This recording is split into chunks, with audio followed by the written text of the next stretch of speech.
नमस्कार। मध्य प्रदेश छत्तीसगढ़ के हमारे खास बुलेटिन में आपका बहुत बहुत स्वागत है। मैं हूं आपके साथ दीपिका ओझा। चलिए शुरुआत करते हैं खबरों की। पूर्व सीएम डॉक्टर रमन सिंह ने बीजेपी नेता की हत्या पर बयान दिया था, जिस पर मुख्यमंत्री भूपेश बघेल का बयान सामने आया है। उन्होंने कहा कि डॉक्टर रमन सिंह 15 सालों तक मुख्यमंत्री थे, तब कहते थे कि इस तरह की घटनाओं पर राजनीति नहीं होनी चाहिए। आज राजनीति देख रहे हैं। नक्सलवाद का दंश हमने सबसे ज्यादा सहा है झेरम पर, इसलिए तो कह रहे हैं कि नार्को टेस्ट हो जाए। रमन सिंह, अमित जोगी, मुकेश गुप्ता, सबका नार्को टेस्ट हो जाए तो रमन सिंह हैं।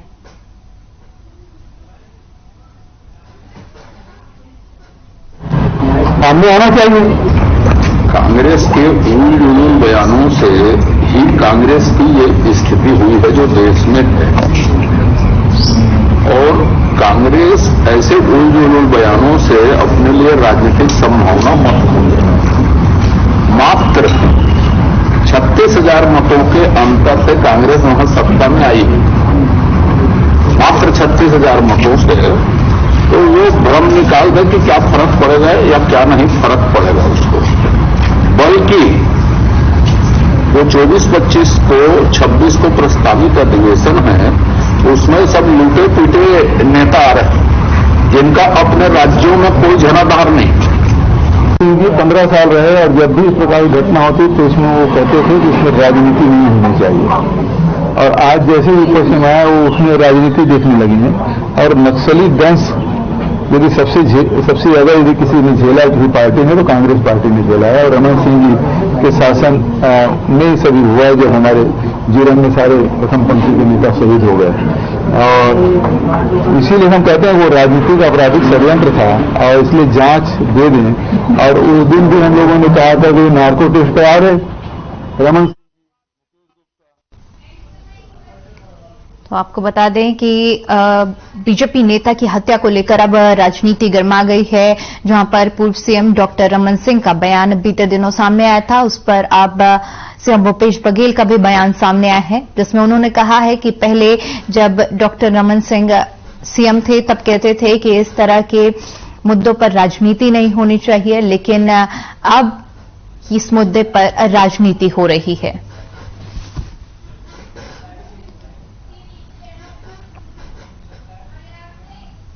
उधर सीएम भूपेश बघेल भेंट मुलाकात कार्यक्रम के लिए अभनपुर विधानसभा पहुंचे, जहां उन्होंने चंपारण स्थित जगत गुरु श्रीमद वल्लभाचार्य जी और श्री चंपेश्वर महादेव जी के दर्शन किए। साथ ही प्रदेशवासियों के लिए सुख समृद्धि शांति का आशीर्वाद मांगा। इस मौके पर अभनपुर विधायक धनेन्द्र साहू, पूर्व विधायक एवं गौ सेवा आयोग के अध्यक्ष महंत श्याम सुंदर दास और जिला पंचायत अध्यक्ष दमेश्वरी वर्मा भी मौजूद रहे।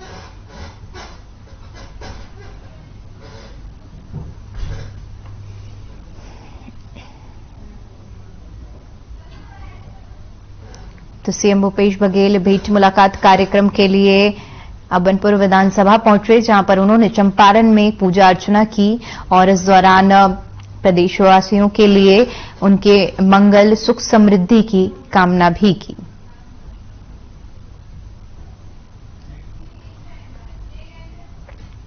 खबर रायपुर से है, जहां पहली बार सेलिब्रिटी क्रिकेट लीग का आयोजन होने जा रहा है। आपको बता दें कि आयोजन में देश भर के तमाम इंडस्ट्री के कलाकार शामिल होंगे। साथ ही साथ आपको बताते चले कि 18 से 19 फरवरी के बीच में मैच खेला जाएगा। मैच में अभिनेता सोनू सूद, सोहेल खान, रितेश देशमुख, बॉबी देओल, सुनील शेट्टी समेत कई कलाकार शामिल होंगे। आपको बताते चलें कि क्रिकेट लीग का टिकट सोमवार से पेटीएम पर उपलब्ध रहेगा।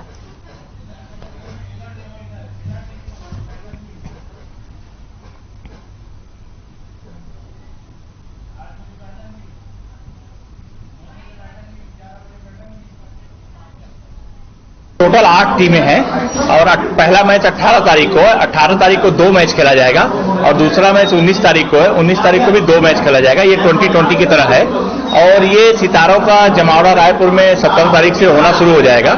और जिन सितारों को आप रियल लाइफ में देखते थे, चाहे एक्शन में देखते थे, चाहे किसी भी गेम में देखते थे, उनको अब आप रियल लाइफ में अपने स्टेडियम में अपनों के बीच आप पाओगे खेलते हुए। टाइमिंग पहले 2 बजे से लेके 11 बजे तक चलेगा मैच। नारायणपुर के घोर नक्सल प्रभावित क्षेत्र छोटे डोंगर में बीजेपी नेता की अज्ञात लोगों ने गोली मारकर हत्या कर दी। गोली मारने के बाद आरोपी मौके से फरार हो गए। परिजनों ने गंभीर हालत में बीजेपी नेता को छोटा डोगर स्वास्थ्य केंद्र पहुंचाया, जहां पर उन्हें बेहतर इलाज के लिए नारायणपुर के जिला अस्पताल ले जाया जा रहा था, लेकिन रास्ते में ही उनकी मौत हो गई, जिसके बाद जिले में चारों ओर मातम का माहौल बन गया। वहीं सागर साहू के पार्थिव शरीर को बीजेपी कार्यालय ले जाया गया, जहां बीजेपी नेताओं के सामने नम आंखों से विदाई दी।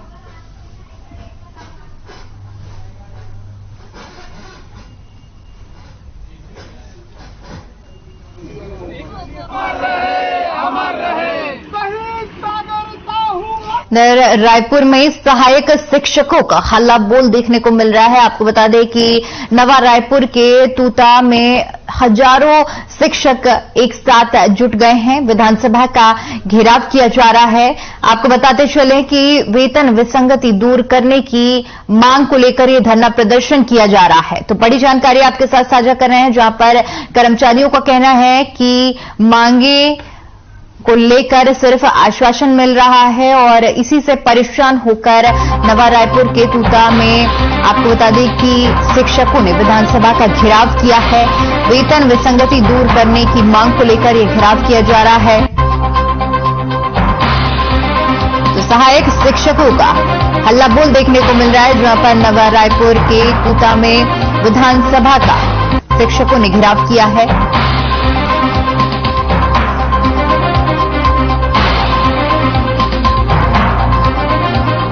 सहायक शिक्षकों का हल्ला बोल देखने को मिल रहा है, जहां पर नवा रायपुर के तूता में हजारों शिक्षकों ने विधानसभा का घेराव किया है। वेतन विसंगतियां दूर करने की मांग को लेकर यह धरना प्रदर्शन किया जा रहा है और कर्मचारियों को कहना है कि जब तक मांगें नहीं पूरी होती हैं तब तक प्रदर्शन करेंगे।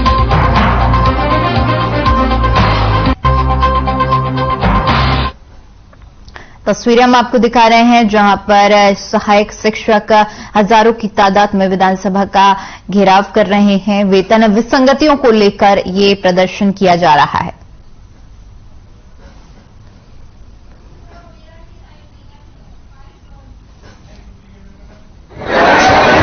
शर्मा जी, छत्तीसगढ़ सहायक समग्र शिक्षक फेडरेशन के बैनर तले आज 6वें दिन आंदोलन को गति देते हुए हम सभी मुख्यमंत्री निवास के घेराव के लिए रायपुर में जगह के लिए आवेदन दिए थे, लेकिन राज्य शासन ने पूरी तरह से लोकतंत्र को धक्का बताते हुए ऐसी जगह पर हमको भेजा है जहां ना तो पानी की व्यवस्था है, ना ही टॉयलेट की व्यवस्था है, ना ही किसी भी प्रकार की खाने पीने की व्यवस्था है। उस हालात में भी हमारे दूर दराज छत्तीसगढ़ से पूरे प्रदेश के जिलों से और विकास खंडों से लगभग 40,000 के तादाद में यहां पर शिक्षक संवर्ग उपस्थित हुए हैं, जबकि शासन के द्वारा सख्ती की गई है। कल रात से ही बैरिकेड्स लगाकर विभिन्न जिलों में हमारे साथियों को रोक दिया गया। हम लोग लगातार 4.5 साल से कई प्रकार के आंदोलन किए। सरकार ने हमारी हर बार यही बोला कि आपकी मांग जल्दी पूरी कर दी जाएगी। कमेटी का भी निर्माण हुआ, सब कुछ हुआ, लेकिन उसके बाद सिर्फ हमको आश्वासन दिया जाता है। आश्वासन के खिलाफ सहायक शिक्षकों को 4.5 साल में कुछ नहीं मिला है। अंतिम बजट प्रस्तुत होने वाला है। इस बजट में भी हमारे पास कोई इनपुट नहीं, जिसमें हमारी मांग पूरी होगी। इससे प्रदेश के 1,09,000 सहायक शिक्षक नाराज हो गए हैं। आज जो है पूरा तालाब में धरना में बैठे थे, वहां पे पुलिस वाले आए, हमारे पंडाल टेंट को उखाड़ दिए, जिससे बहुत आक्रोश है हमारे में। तूता में जगह दिया गया है, लेकिन यहाँ पे किसी प्रकार की पानी की व्यवस्था नहीं है, महिलाओं के टॉयलेट की व्यवस्था नहीं है, यहाँ पे कोई प्रकार किसी प्रकार की कोई व्यवस्था नहीं है। चलिए खबरों में आगे बढ़ते और बात करते हैं बुरहानपुर की, जहां पर 2 साल की नाबालिग बच्ची के साथ दुष्कर्म करने वाले 65 साल के एक आरोपी को न्यायालय ने आजीवन कारावास और मरते दम तक कारावास की सजा सुनाई है। साथ ही 6,000 रुपए का जुर्माना लगाया है। विशेष लोक अभियोजक अतिरिक्त जिला अभियोजन और अधिकारी रामलाल रंधावे ने बताया कि विशेष न्यायाधीश पॉक्सो एक्ट ने 2 साल की बालिका के साथ दुष्कर्म करने वाले आरोपी प्रहलाद ताइडे को आजीवन कारावास की सजा सुनाई है।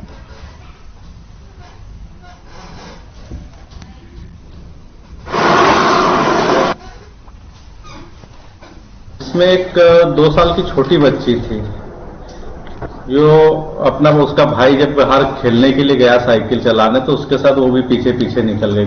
कुछ देर बाद उसकी मां बाहर जाकर देखती है तो वो बालिका नहीं मिलती, उसको ढूंढते हुए जाती। तो आरोपी प्रहलाद उर्फ बाबा के घर जाती, वहां पर वो देखती है कि वो बच्ची को अपने तरफ मुंह करके पैरों में दबाया हुआ था और उसके साथ दुष्कर्म कर रहा था। उसकी मां ने उससे बोला कि ये क्या कर रहा है और बालिका को उससे हटा लिया। तो उसने धमकी दी कि अगर ये बात किसी को बताएगी तो तुझे और तेरी बच्ची को जान से मार दूंगा। इसमें न्यायालय से फैसला आया है, कल दिनांक 10/2/2023 को आया है, शाम को आया था।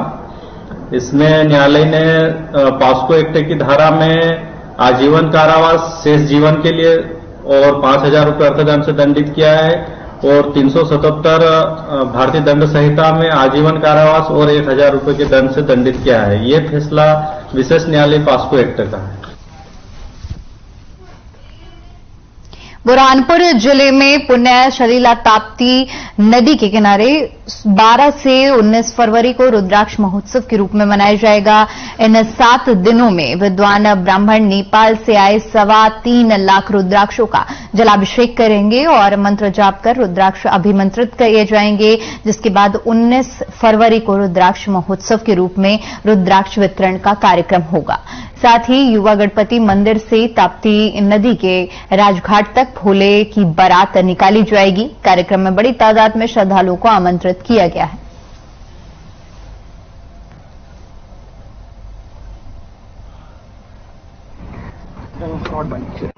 अंतर ये बता रहा हूँ कि शिव भक्त मंडल की ओर से यह आयोजन हो रहा है। ये 7 दिवसीय आयोजन है, 12 तारीख से चालू होगा। अखंड ओम नमः शिवाय जाप, लघु रुद्र, पार्थेश्वर पूजन एवं रुद्राक्षों में ओंकार मंत्र की प्राण प्रतिष्ठा। जैसे आप लोग देखते हैं कि टीवी में आता है कि फलाना अभिमंत्रित जो है मंत्र है ये इतने रुपए का, फलाना अभिमंत्रित रुद्राक्ष इतने रुपए का। पर लोक कल्याण के लिए यह जनता के समक्ष, जनता के द्वारा उपयोग्य विद्वान ब्राह्मणों के द्वारा 3.25 लाख रुद्राक्षों में ओंकार मंत्र की मां ताप्ती के किनारे प्राण प्रतिष्ठा की जाएगी।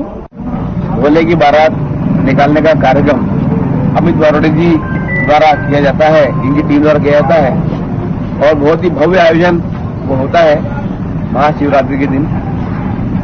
कुछ वर्ष पूर्व रुद्राक्ष महाअभिषेक कार्यक्रम यहाँ आयोजित किया था।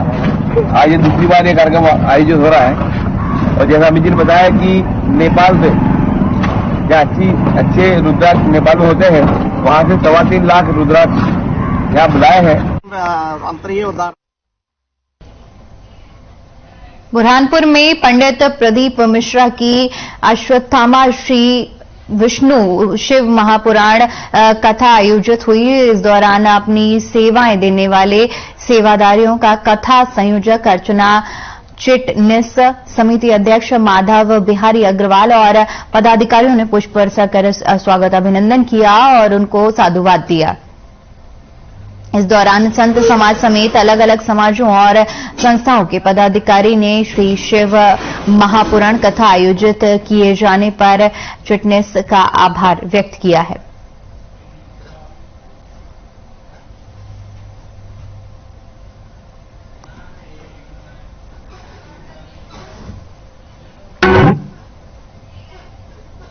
बुरहानपुर जिले के नेपानगर में शॉर्ट सर्किट के चलते वन विभाग में कार्यरत बाबू के घर में भीषण आग लग गई। वॉशिंग मशीन समेत अन्य घरेलू सामान जलकर खाक हो गया। स्थानीय लोगों की मदद से आग पर काबू पाया गया।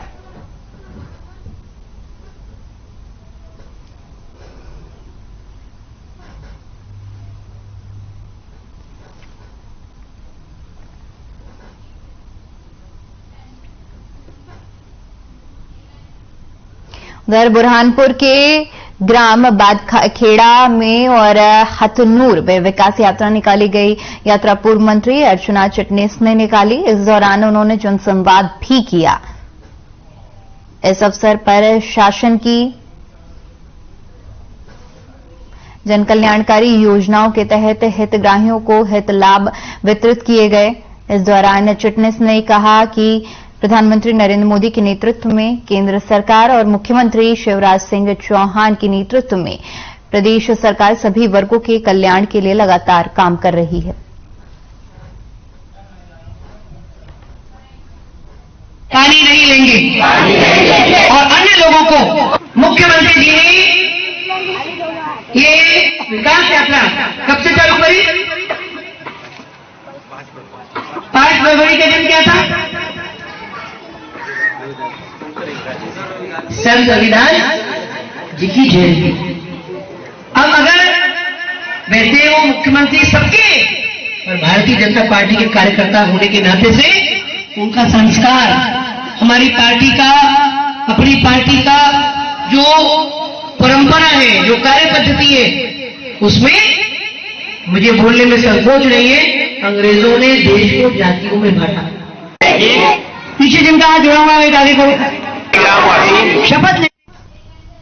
उधर इंदौर में लाइफस्टाइल से जुड़ी बीमारियों को रोकथाम के लिए प्रिवेंटिव हेल्थ केयर पर विश्व का सबसे बड़ा सर्वे किया गया।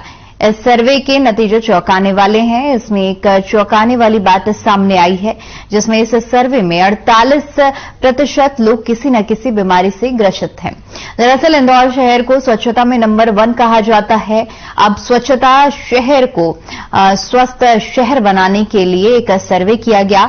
ये सर्वे सांसद सेवा संकल्प, सेंट्रल लैब, IMA और रेड क्रॉस ने किया। यह सर्वे 1 लाख लोगों का किया गया, जिसमें चौंकाने वाला आंकड़ा सामने आया है। आपको बता दें कि सर्वे के दौरान पता चला कि 48% लोग किसी न किसी बीमारी से ग्रसित हैं। अब लोगों को जागरूक करने के लिए और लोगों को अपने लाइफ स्टाइल के साथ अपने स्वास्थ्य को कैसे बेहतर कर सके और कैसे बीमारियों से बच सके, इसके लिए अब पहल की जाएगी।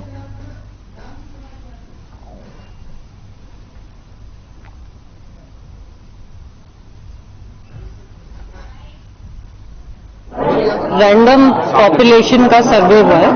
मतलब कोई ऐसे लोग जो खुद चल के कैंप में टेस्ट कराने आए, कोई लंबे समय से बीमार लोगों को एक्सक्लूड किया गया है, क्योंकि एक नॉर्मल समझने वाले इंसान में कितने बायोकेमिकल पैरामीटर्स, कौन सी बीमारियां एग्जिस्ट करती है, वो जानना चाहते थे। तो उसके अंतर्गत 1,113 लोगों का 1 साल में एनालिसिस किया गया। 8 तरह के टेस्ट किए गए, जिसमें कोलेस्ट्रॉल है जो हार्ट के लिए स्क्रीनिंग था, शुगर जो कि डायबिटीज के लिए स्क्रीन किया गया, क्रिएटिनिन जो किडनी की बीमारी के लिए स्क्रीन किया गया, SGPT जो लिवर की डिजीज के लिए स्क्रीन किया, और उसके अलावा प्रोटीन जो एक जनरल इम्यूनिटी का भी आइडिया देती है और फॉल्टी न्यूट्रिशन का भी आइडिया देती है। और जब शुरुआती दौर में डॉक्टर विनीता कोठारी जी से बात हुई थी, तब उन्होंने ये बताया था कि इस प्रकार की जो टेस्ट वो कर रही है उसमें इस प्रकार के रिजल्ट आ रहे हैं कि जिनको ये मालूम नहीं कि उनको डिसीज है, वो डिसीज उनको आ रही है और ये आगे जाके बहुत घातक हो सकती है। तो उसी को लेके उन्होंने छोटा सैंपलिंग किया था। उसके बाद में उनको लगा कि अगर पूरे शहर का एस्थेटिक तैयार करना हो तो उसके लिए क्या करना होगा। तो जो हमको बताया गया कि किसी भी शहर में जिनका हम टेस्ट कर रहे हैं उसमें अगर हम 5% लोगों का, पूरे शहर के लोगों का टेस्ट करेंगे तो वो उस शहर का इंडेक्स माना जाएगा। और उसी को लेकर हमने इंदौर में 1 लाख लोगों का ब्लड टेस्ट करा है हेल्थ, और ये विश्व में किसी भी शहर में होने वाला सबसे बड़ा टेस्ट है। वहीं बुरहानपुर के नेपा नगर में एशिया के सबसे पहले अखबारी कागज के कारखाने नेपा लिमिटेड में स्थित लेबर ऑफिस में देर रात भीषण आग लग गई। आग पर दमकल की मदद से काबू पाया गया। आग लगने का कारण फिलहाल स्पष्ट नहीं हो पाया है।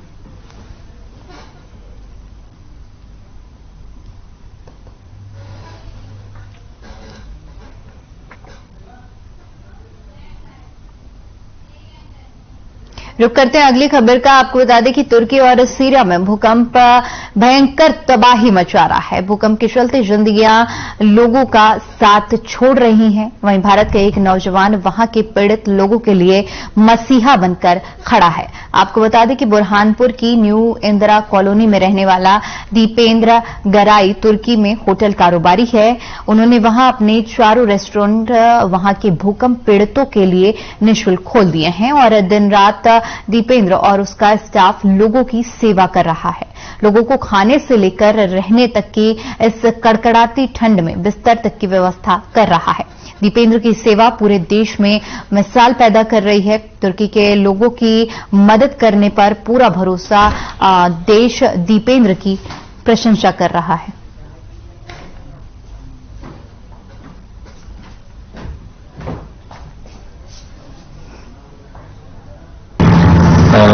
जैसे मैंने आपको पहले वीडियो में बताया कि हम किस तरह से लोगों की हेल्प कर रहे हैं, तो अभी हमारे साथ में मुगत है जो अदाना में रहता है, तो इनके साथ भी कुछ एक्सपीरियंस ऐसे हुए तो वो अभी यहाँ पहुंचे हैं। तो मैं आपको उनसे मिलवाता हूँ। ये मुगत है and he is one of the blogger.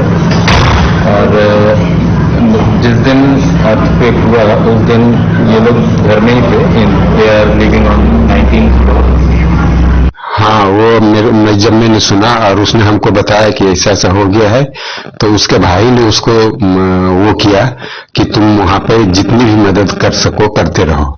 तो उसने अपने होटल और रेस्टोरेंट 3 है और वो चारों को फ्री कर रखा है। कोई भी मतलब जितना उसके होटल में जगह है वो पूरा फुल हो गया है। तो मैंने दूसरी जगह जो शेल्टर ले रखा है तो वो भी आते हैं और खाना खा करके चले जाते हैं। वहीं बुरहानपुर में लोक अदालत का आयोजन किया गया। जिला सेवा विधिक प्राधिकरण की ओर से करीब 11 लोक सेवा का अदालत का आयोजन किया गया, जिसमें 1329 लंबित मामलों का निराकरण किया गया, जिसमें लोक अदालत में एक दूसरे से नाराज दंपत्ति लोक अदालत पहुंचे, जिसे अदालत ने एक करवा दिया और एक दूसरे से मिलकर खुश हैं। तो वहीं बैंकों के भी 8 काउंटर लगाए गए, जिसमें करीब 2 करोड़ रुपए के मामले थे, जिसमें 5 मामलों को सुलझा लिया गया।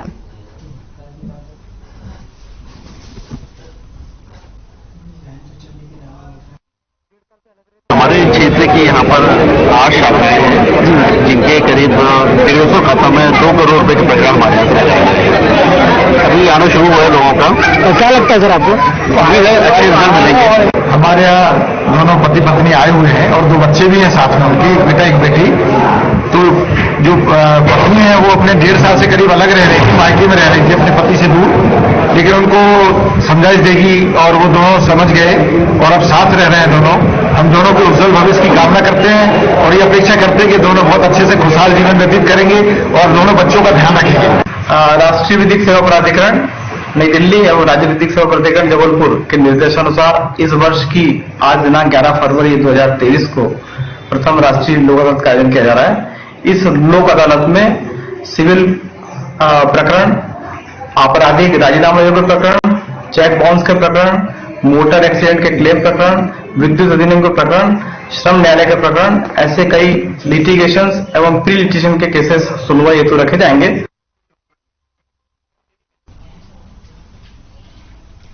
खबर खुज्जी से है, जहां ग्राम ठाकुर बांधा में श्रीमद् भगवत कथा महापुराण का आयोजन किया गया। महापुराण नगर पंचायत अध्यक्ष राजकुमारी सिन्हा और पिछड़ा वर्ग विकास प्राधिकरण सदस्य मनोज सिन्हा शामिल हुए। महापुराण में भगवान के बाल स्वरूप की मनमोहक झांकी सजाई गई, जिसमें भगवान के दर्शन करने के साथ उपस्थित श्रोतागण गीतों में जमकर नाचे। कथा में श्रीमद् भगवत कथावाचक महाराज ने भगवान श्री कृष्ण की बाल लीलाओं का वर्णन किया और साथ ही गोवर्धन पूजा, 56 भोग प्रसाद का वर्णन किया।